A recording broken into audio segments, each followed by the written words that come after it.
Reactive Training Systems. What's the podcast on?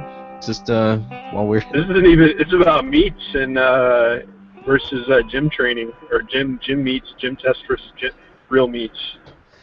all right. I think I know the Not difference. the kind you buy at the store. Yeah. No, I think I know. I know the big difference. I was just sending an email out to everybody about this upcoming meet with all the do's and don'ts. Just try to, head a bunch of potential issues off at the pass,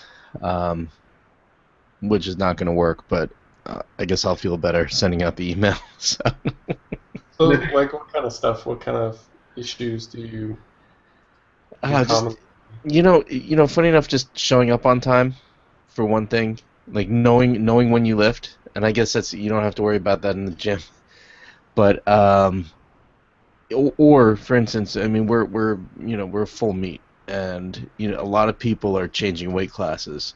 We've got I think we've got more 84s and 84 pluses for women that we've ever had before, and then everybody keeps shifting around weight classes, but it's better if they tell us now than show up at the meet at different times. So anything that we can do to be just organizationally tighter. Yeah, that would be really important for you guys, especially if you're going to be handling all those people. It'd be nice to know what to expect. Exactly. Right. No, it's true. What happened to Mark? I think Mark got... Hopefully connection issues, I guess. All right. Network problem, maybe? I don't know. Mike, did you get a haircut? Yeah, but... Did you get a haircut for your Air Force deal? For the speech? No, Mike. I don't know. Me? Mike. Yeah. I have an Air Force deal? No, I mean for when you went to the Air Force Academy the other day. Oh. I was like, man, I have an Air Force deal. I didn't know it. Air Force deal. Yeah, kidding? I mean that's. Are you kidding? If he's not active duty, he probably like flaunted the beard too. I mean, come on. You gotta. Yeah, I did this. They had a coaches clinic up at the Air Force Academy over the weekend, and I got to go up there and present on RTS, RPE style training and stuff like that to these coaches. They were mostly high school coaches, but some other specialty coaches and stuff like that. So kind of a mix between like strength coaches, like dedicated strength coaches, and also sport coaches. So I mean, and we talked about some limitations, and we always talk about limitations of RPE style training, on this podcast. But we talked about that there as well. Like if you're in a team setting with people who maybe aren't that skilled at lifting weights and don't really care to be skilled, that presents some interesting challenges if you're going to try to auto-regulate that training. Yeah, I mean it's what I deal with in the gym. Well, I mean, yeah, I was thinking that, but like, imagine the kind of rat race that you can end up with, with right. Herding cats and stuff like that. People not understanding the system, but then right. multiply that by people who don't really even care. They're not even sure if they want to be in there lifting weights to begin with. They just want to play basketball. Right. So with those athletes, yeah. I mean, the thing is, and this is what I talk about in the presentation too, is like what it always comes back to is getting the right weight on the bar and lifting it the right number of times. And who really cares how you get to that point? It's just as long as that happens. I think RPE is a really great tool for the circumstances that we tend to be involved with. Right. But if you are one of these high school strength coaches that is coaching some high school kids that have been lifting weights for 2 weeks and stuff like that. Well, maybe RPE is not the best tool. You still got to get the right weight on the bar and do it the right number of times, though. Right, and that's where percentages in an early stage or uninterested stage can work a little better, and then if they stick around for a little bit, you can start to change it over to RPEs. Yeah. So I mean, that's kind of the direction that I would go with all of that stuff too. Just as long as you you know, I mean, you've got to figure that out. Like, what is the right weight? How do you make sure that you're doing it the right number of times? But you know, those are some different concepts, and that's one thing that I run into. Like, I'll talk to people, like say at a competition or something about training, and it's almost like they're apologizing to me. Like, well, I don't use RPE style training. Like, I mean, I get it. I don't use RPE style training for all of our lifters or necessarily like every single lift that they do. You know, like there are some things where that's just not the appropriate tool, you know? So it's not a thing to feel bad about, you know. Well, Just a tool like anything else, and it can be misused like anything else. Yeah. Yeah, absolutely. no, it's true. But I do like how people apologize to you for that, since you are now the representative of all RPEs everywhere. All of them. So All yes, all 5 through 10 that we use. you're like Santa Claus with the naughty and nice list, and you know when someone's using an RPE, and you know when they're not. You have a big book out there. I make brownie faces on their Facebook feed when they post the wrong RPE. Exactly. Well, what do you do? What about and I know we're talking about meat stuff too, but just I'm seeing this in meat prep, where as lifters get closer to a meet, and maybe they're not they think that they need to hit the number in the gym, and then so basically I've kind of coined it as like RPE entitlement, or that kind of thing where I feel I should be hitting this number, so I'm just gonna load it on the end because I'll call that my 9, or I'll call that my 8, or whatever it is. So, Right. so to me, there's kind of like two things going on: balancing expectations for meat and letting him know to trust the program, but also, trying to handle that. To me, is a misuse of RPEs. Kind of using it just because it's got too much latitude in there, so they can add an extra 5 pounds on their bar. But I was like, but then what about the drop sets? It's like the gym And test, almost. yeah, yeah, exactly.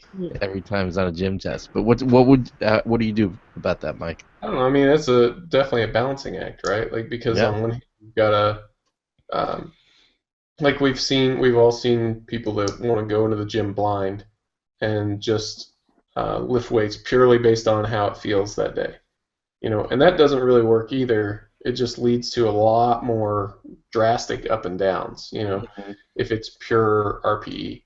And then on the other hand, it's like you said, there are people who, like, well, last week I did 300 for a triple at a 9, so this week I should do 305 for a triple at a 9. Like, well, that's great. Maybe you should, but you've got to figure that out as you approach it. Figure out if that's going to be there or not.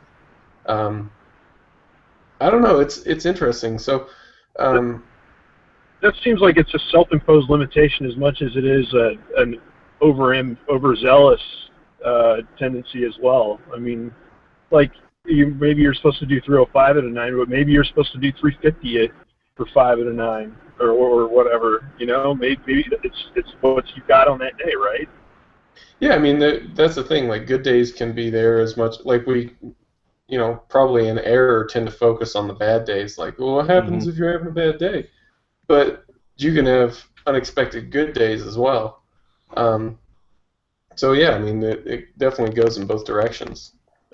Something I've been using lately is I've been trying to get them to say focus on the downsets, because usually if they overshoot the RPE, then the downsets are going to be almost impossible to finish. So if they, because especially if the downsets are based off of what they just did for, say, a single at 8 or a 3 or 4 at 9 or whatever it is, then they're screwed for their downsets. So if I get them to focus on the downsets, they tend to ease back on the on the short, on the peak one.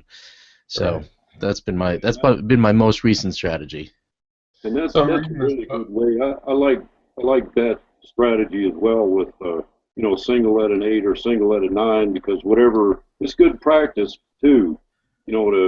Was that a single at an 8, or was it a little over an 8, or was it a little under an 8, and then you follow it with a triple or a 4 at a 9. Well, it's going to tell you whether how close you were or how accurate that first RPE rating was. I mean, Yeah. if you overrated it or underrated it, you're going to pay for it. So Well, yeah, Yeah, I some think of this those leads, definitely lead you down that road for sure. yeah, and I think this leads into meet prep also. Um, so I mean, for us in our gym, we're 4 weeks out from a meet, and we have a lot of lifters going to that meet, and I see it, with everybody that we coach. A lot of people, like I said before, are trying to like pick those numbers, but then that it doesn't set them up for a proper meet, and it's a big difference. If people can kind of stay a little more calm and follow the RPEs, if that's the training that they're doing, then I think they're going to have better meets. I think that's where we'll see more a combination of 9 for 9s with PRs. And I think that when we watch lifters videos online and we see what they're doing and what they're training, we can see we can get a good sense of how they're going to do in a meet compared to what their training is in the gym, especially leading up to it. yeah, because you're anytime that you're basically putting any emotion into judging RPE and getting away from being objective, you're basically creating a fiction there. And so the more truthful you can be about and objective about the RPEs, which is why it's good to if you can have video or somebody there to help you judge that. Uh, Anything but being truthful about the RPEs is just going to run you into trouble sooner or later, probably sooner. Right, When and you, that sooner will happen at the meet, which is what we're trying to avoid. yeah, yeah, I think I'll agree to that with one exception. I think with bench specifically, you can almost afford to go overboard a little more often than not, and that's because I think bench tends to, the guys that go heavy all the time on bench can recover. I think you can recover quicker in a lot of ways. In Maybe not so much training, with deadlift. You couldn't afford to do that with deadlifts. I don't well, think. in training or the meets, because what I've found, Well, and one of the things that I'm going to probably apply to some of the way that I calculate numbers is go with a lighter percentage for bench than for the other two than for the other two lifts. I've noticed more often people will mess up their bench more than anything else, and I don't know if it's meet conditions or I don't know what it is, but it doesn't matter because they're not being as efficient in their I think bench. what you're specifically referring to is I think bench. It's more taxing than most people anticipate or are ready for, I think, and especially after squat. I think a lot of people discount the amount of fatigue that squat causes and the impact that can have on the bench as well at maximal loads, I would think. But I don't know. even if you're squatting before you bench in training, like I mean, for me, every time I bench in training, heavy anyway, I'm squatting first, and but I still kind of notice that effect that for some mysterious reason. I mean, I've been gradually peeling back the layers on what the reasons are for why my bench has tanked in competition compared to what it was in training. And I think, like we've talked about in the past, part of it is the taper. If I've adjusted how I'm tapering, then I've noticed that a little bit less. And there's some other things too, as far as just making sure that training is as much as possible close to meet conditions, stuff like that, and that all helps. But I mean, there's still a disparity there, for me. And I guess Paul, you're noticing the same things. I am noticing the same thing. I'm not gonna lie. I mean, I had you in mind also when I was thinking about with the Arnold and what if we had just opened a little bit lighter, where it wouldn't have been an issue because you talked about your bar path on your bench press for your opener, how you were trying to come straight up as opposed to pushing back. Well, if the load was just a little bit lighter, it wouldn't have mattered. You would have been able to press straight up because obviously with a lighter load, you can be a little more sloppy and still finish the lift. You don't have to be as dialed in. My last observation on bench is that, talking about training with meat conditions, I don't think enough people are training with commands, like with verbal commands. So we could say, so when we program, we call for a comp lift. Well, a comp lift to me is doing it exactly as you do it in the meet. And I've noticed in the last 3 or 4 big meets that I've been at, everybody's coming off the platform, or not everybody, but a lot of people are coming off the platform complaining about these long holds from the IPF or the national referees. Doesn't matter what country we're in, they're still complaining about these long holds. To me, they're normal holds, but if you don't, your mind is going to count a lot faster than a referee or 3 referees. So I'm pushing everybody right now to train with some kind of verbal command. Well, that's another thing, and a thing that I've noticed myself is that when I'm in a training environment, I mean, I lift off to myself in both conditions, but I lift off to myself and I hold it at lockout, but I pretty much get right into the press, Now, in a meet, you do have to hold it and wait for the start command, which isn't a terribly long time, mostly, but it's 1 or 2 seconds probably. And then we pretty much all short the pause in training a little bit compared to what it is in competitions, which is what you're saying, Paulie, about the difference in expectation. I think those 2 things can make, I mean, it's not a huge impact. I mean, it's not going to take 50 pounds off your bench probably, but it'll be noticeable. I think it would definitely be noticeable. So if you combine that with a crappy taper and some other Right. issues, then you start going, man, why is my bench so terrible in competition? Well, it's because the way that you're training it is not the same, and then you get weaker a little bit as you peak.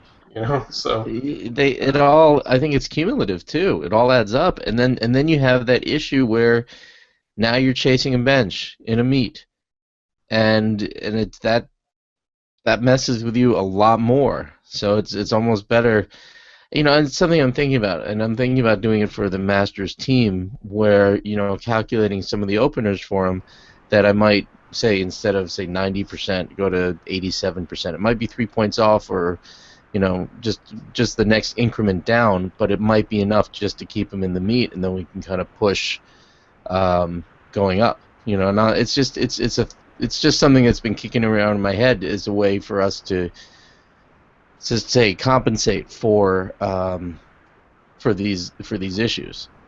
yeah, I don't know. I mean, that's a tough call too, right? Because on one hand, it's usually not the opener that these problems show up with, like a 90% lift. Even if the pause is longer than you expected and all this other stuff, you should still be able to get a 90% lift, I would think, if you're being realistic. But you just said it there. If you're being realistic, right? What if someone's not being realistic?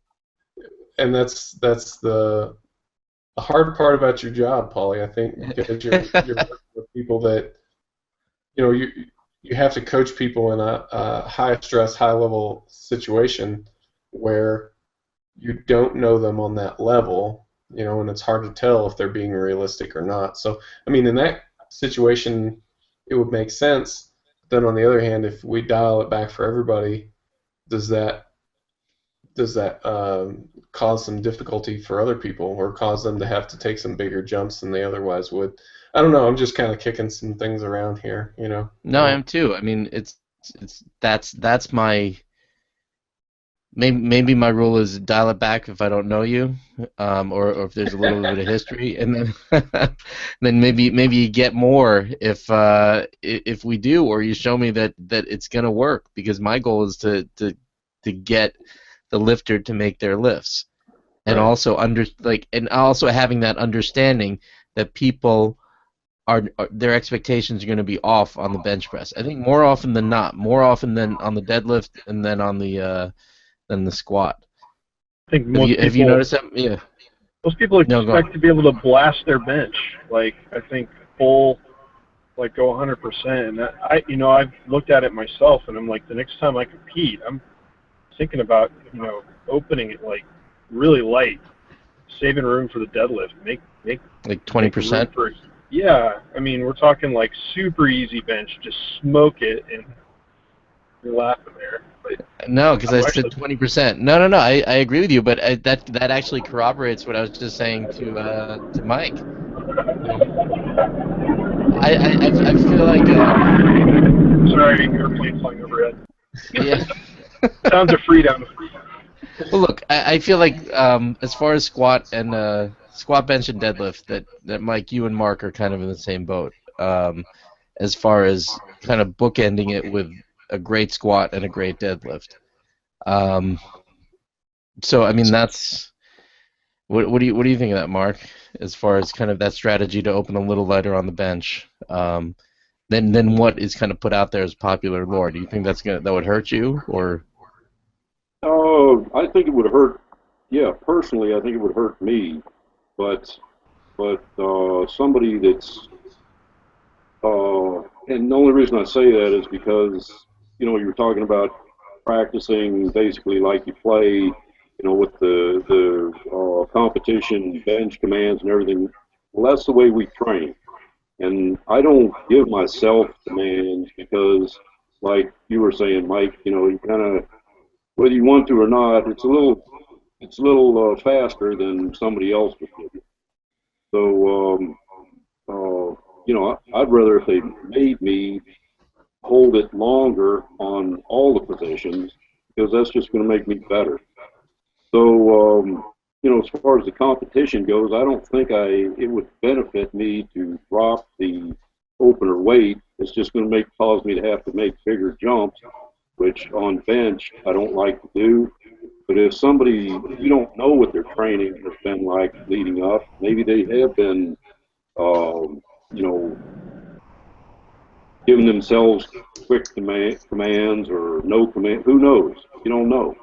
So to play it safe and make sure they get a bench in, what you're saying makes sense. And I don't know how to, unless I'm going to be helping you with the warm-ups and stuff. I could watch their warm-ups, give them commands, and then let you know what things are looking like. Yeah, I mean Maybe make a last-minute decision on that. I don't know. well, that's what we do. I mean, we want to make sure that we're always warmed up with enough time to make a change based on openers. My Even final warm up, you can kind of tell. I would think. I mean, well, yeah. I mean, or so maybe that could be part of the strategy too. Is just have your A plan and B plan going into a meet for bench openers if you don't know someone, and just watch them with commands in the warm up room. Have them warm up with commands. Yeah, with long commands like worst case scenario command. Yeah, and if they're holding whatever their say 80-85% is, and if that looks good, or let's call it an RPE 7, if that looks good with a long command, then we know that we can keep moving. What do you think of that, Mike? Well, I think Mark, you touched on something earlier, and Paul, you too, but about not having an emotional attachment to a certain number, and I think that maybe plays a part in this as well, that you have your numbers that you hit in competition, and a lot of times you see people that kind of get married to this idea of, well, I did this in training, I did X, Y, Z in training, so that's what we're going for in the meet. For a while, for me, like this was, back several years ago, all I knew at the time was that I benched worse in meets, and at the time I didn't really know why.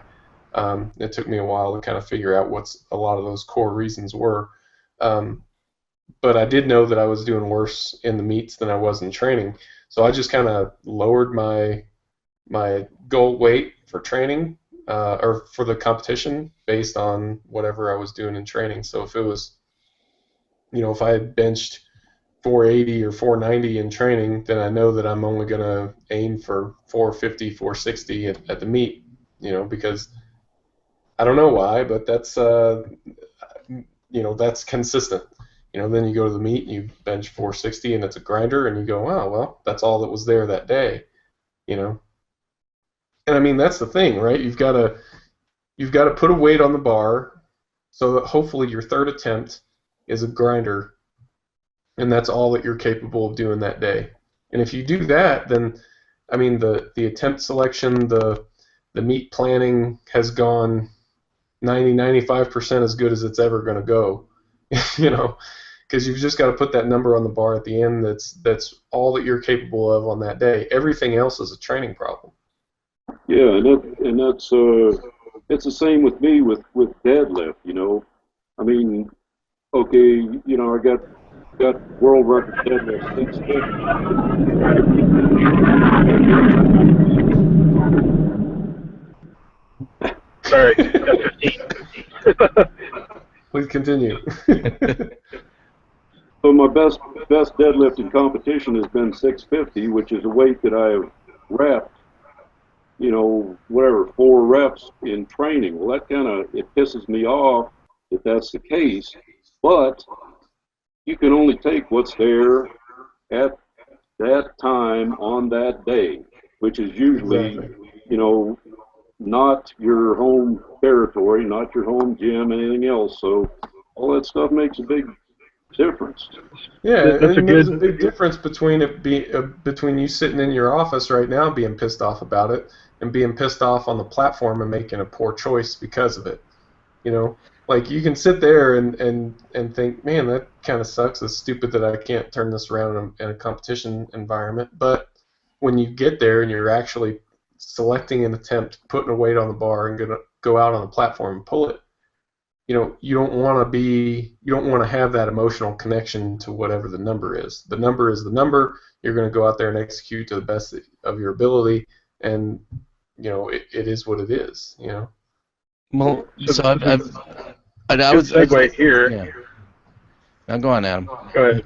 No, I was going to say, I mean, look, you guys are talking about the platform. You know, why don't you just do it in the gym? You know, gym tests. We're going to bring that up, right? I mean, is it easier? Do you find that you outperform yourself in the gym more or in a meet? Well, I think there's that extra component, which kind of ties in with. So, Mark, I was there with you last year at Worlds, and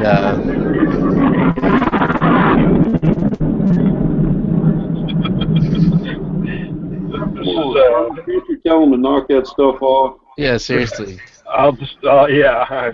just let them know I'm talking. That's I all. don't have a rank on my collar, I'm afraid. No, but so I was there with you last year at Worlds, Mark, where you know we were working on going for the 300 kilo deadlift, and the way that you get worked up in a meet is probably not the way you get worked up at home, right? Right. I mean, it's a totally, everything's different. So Adam, what are you suggesting then? I mean, how close do we replicate this? So, you know, how close do we build up the nerves? How close do we build up all of that stuff? I mean, are you gonna like build your own kind of set of the gym that you're going to? And you know, maybe that's a little extreme, but I'm sure somebody out there is gonna do that. But how far do you take it? Like how close do you want to be to try to get those nerves going? I don't think that I even, this is me, and I don't even think that I really even think about that. I think at some level I've kind of accepted if I'm going to run a gym test, and I haven't competed in a meet in a long time, but I mean since like December, so, well no, yeah, in December, I mean, but even then it seems like a long time. I feel like I should be competing more than I am, but anyway, if I'm going to do a gym test, I feel like I don't really need to worry about that. I'm just going to go there and just execute, and I'm not there to impress anybody. So it's like, okay, I can be real about the numbers that I'm putting on the bar, and so in a way, I think it makes me a lot more. I feel like I'm more objective in the gym, doing a test in the gym than I would be in a meet even. I mean. But it's not about objective. What I'm saying is that a lot of times the emotions and all of the other heightened senses are what makes a difference between you making that third attempt. Not you, but anybody. But you know, I know that can be the case with you, Mark. You know, if you start getting something in your head, I remember you were worried about coming forward, and you came forward on the squat and you started to do it on the deadlift. If you're not going to necessarily get that in your head for a gym test. So that's what I'm kind of just asking at large. That plane was quiet. One guy, just one F-15 that's like just covered like 2 circles basically. Just to have them do bigger circles. I don't know, Paulie. It's not. I don't think it's that. With me, like my best gym test was I did a 1630 total. You know, my best meet has been 1587 or something like that. Well, I think the difference is not so much. I mean, I'm approaching the lifts the same way. You know, you're talking about not, you know, being careful not to go forward and that kind of stuff. The thing that is different, I think for me, is just that at the gym you're familiar, everything's familiar, and you're doing it on your own time. You lift when you're ready to lift, right? You're not you don't have somebody saying, well, you're in the hole. Okay, now go lift that. You got 1 minute. Mm-hmm. You know, that I think type the familiarity thing is a big deal, and it's probably a bigger deal than it gets allowed to be by some people. Like, so I see this quite a bit whenever I have one of my lifters traveling. You know, so they'll go somewhere, go to a new gym. Everything's in a new place. They have new people looking at them. You know, just stuff like that. It's a little bit unfamiliar, and it really depends on the lifter how they respond to that. Like, I have some people that really maybe He's like coming around. No, just kidding. So some of our lifters like really respond well to that, you know, and these are the lifters who go to a meet situation and pull 50 pounds more than they've ever touched in training and stuff like that. But then you have other people, you know, when the environment's different and stuff like that, that's disruptive to their focus, you know, and so they, you know, they're unable to get the same level of concentration. Now, it's a little bit different because when you go to a meet, some things are familiar and then some things aren't, you know, and then you have the heightened arousal of just being in a competition setting, but still there's that bit of unfamiliarity. So you have some lifters who tend to not perform as well in situations like that. But really, I think it's something that you can train as well, and it's something that I've made an effort to train at various times of my career, where I'll intentionally go to different gyms. Usually, I don't have to try very hard because my travel schedule is pretty crazy sometimes. But you know, I go to different gyms, and you just kind of get used to that different stimulus and develop your ability to focus, even if the situation is different. You know. Yeah, so I mean, it's kind of like an NFL team putting out really loud crowd noise when they're practicing. It's the same idea, just getting you ready to. Or in a gym. Prepared. Yeah, or the a gym. High school gym. Yeah, well, I mean, for instance, we don't play music at our gym, and maybe we'll play some loud music for our next gym test and see how people respond. And I'll purposely misload plates and call people out of order, and you know, just kind of or mispronounce their names, which will be weird since I know them. Make rude comments over the loudspeaker. Yeah, great. I want them to stick around as members, though. I'm not trying to get them all out of the gym, but I mean, do certain things to that effect just to kind of raise the stress level a little bit, and maybe we'll get a better reading off of. Well, I mean, consider this, right? Like, you've got a bunch of different stations. You know, maybe you already do this. There's a bunch of different places where you can lift in your gym. There's racks, there's combo racks, there's cages, there's all these different stuff.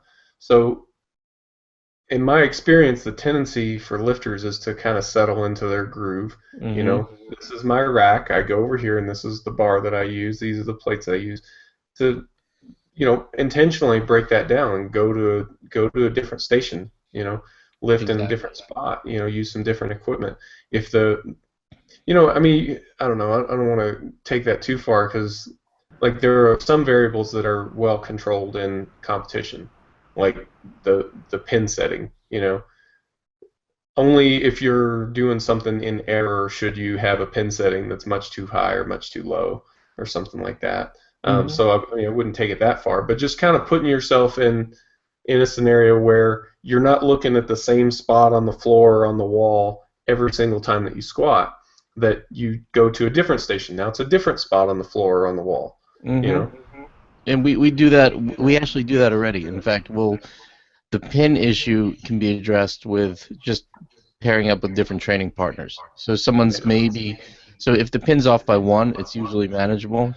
And if they're working in with somebody else who's a little bit higher, a little bit taller, a little bit shorter, that's how people can kind of adapt to that, or get used to adapting to it, that not everything is going to be kind of perfect and pristine every single time. Yeah. Make it a little dirty. Back in the equipped lifting days, I remember I was talking to a friend of mine, and so I had these videos I was putting up on YouTube of me lifting in a commercial gym. There's one video of me squatting 900 for a double or something like that, and I can't remember what song was playing, but it's like Celine Dion or something like that, and there are all these comments like, man, can you imagine how much Mike could lift if he actually trained in a hardcore gym or something like that? And so somebody was saying this to a friend of mine, and they're like, well, maybe it wouldn't be as good, like, do you ever stop and think about it that way? Because he trains in these different scenarios and with less than ideal conditions, he goes to a meet and performs better because of it. I don't know. I think it's helpful. I don't know that it's like a difference maker. I don't know that I could say it added 50 pounds to my total or anything like that. But I mean, maybe it enhances your ability to focus, and that would be really hard to quantify in terms of impact that can make. Right, and I don't think you'd be able to quantify it over one meet, but you'd be able to quantify it over a career. Yeah. Well, anyway, that was kind of a I think we're about out of time, but kind of a rambling discussion. But that's good, right? I think there's some valuable stuff there. But all right, Adam, you can tell them they can stop holding off the flybys now if you want to. Oh, I know, right? You're gonna park at the end of the runway and just wave at them. Yeah, right.